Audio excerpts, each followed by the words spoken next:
We had a former Bears player defend Caleb Williams' play against the Saints and his quote-unquote struggles, if you will. So I thought this was a very interesting perspective, and I want to talk about it with you guys. What is going on, y'all? Faiz Sports Talk back at it with another video talking, of course, man, I feel here to talk about the Chicago Bears. So if you're a Bears fan, guys, please do hit that subscribe button down below and make sure to hit the bell icon so you're notified every time I drop a new video. Guys, real quick, let's give a shout out to the sponsor of today's video, ProfitX. ProfitX is America's #1 sports prediction market where users play against each other instead of the books. And because of that, guys, you will almost always get the best price on any total spreads, money lines, and player props playing on the site.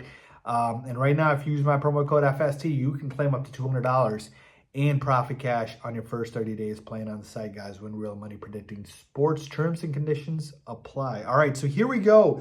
We had former Bears player Olin Kreutz come on, 670 the score, and he was basically kind of defending Caleb Williams' struggles against the Saints.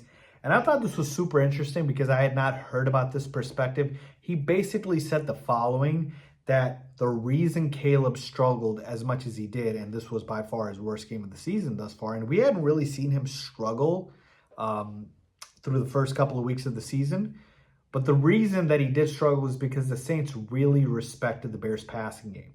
And he said that the Saints were consistently in nickel packages and they consistently showed a light box, which basically, encourages teams to run rather than pass.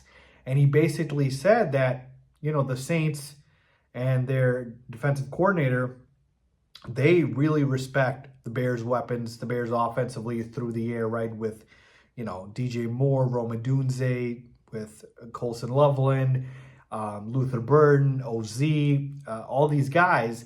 And they would rather the Bears beat them via the ground rather than the air, and that's exactly what happened. They got trampled on the ground for over 200 plus rushing yards.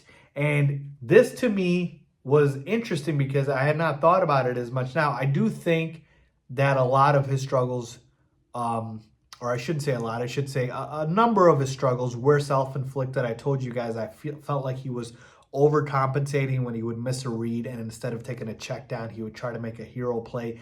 And that's just something that you don't want your quarterback to do too many times. And I thought he was doing that too many times, going big game hunting. But this does check out, right? That the Saints were really selling out for the pass game because the Bears passing attack has been respectable. It has not been elite, but it certainly has been respectable.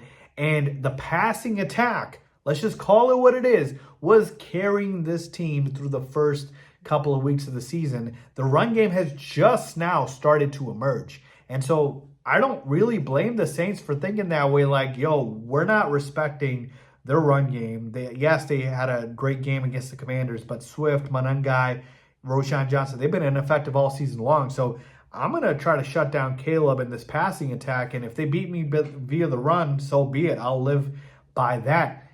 And they died by it. So that's exactly what happened here. And to me, this is good news because if this is the approach that opposing defenses are going to take with Caleb Williams and the Bears, then this is just going to make the Bears such a difficult team to cover because our run game is going to continue to, get going. And that will mean that we are going to be not one-dimensional. We're going to be able to attack you in every which way. And I believe this will make Caleb Williams a better quarterback because he's going to see harder and more difficult and different coverages. But then he also knows that he's got a potentially reliable run game that he can focus on and lean on because, again, that's been the case through the the last 2 weeks of the season. And so I feel like this, in a weird way, kind of is setting up the Bears for more success throughout the rest of the season. Obviously, I would not want my quarterback to struggle, but we all know every quarterback is going to have a bad game here and there. I'm not worried whatsoever about Caleb Williams, but I like the fact that we now will have a dependable run game.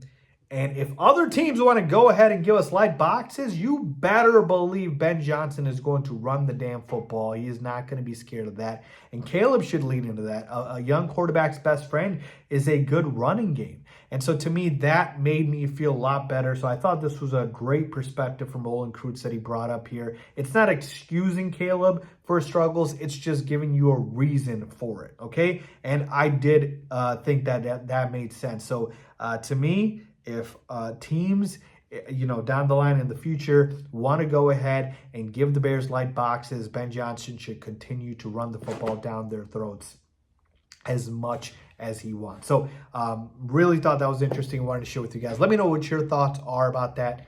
Leave a comment down below. Sound off in the comments as always. Thanks for watching.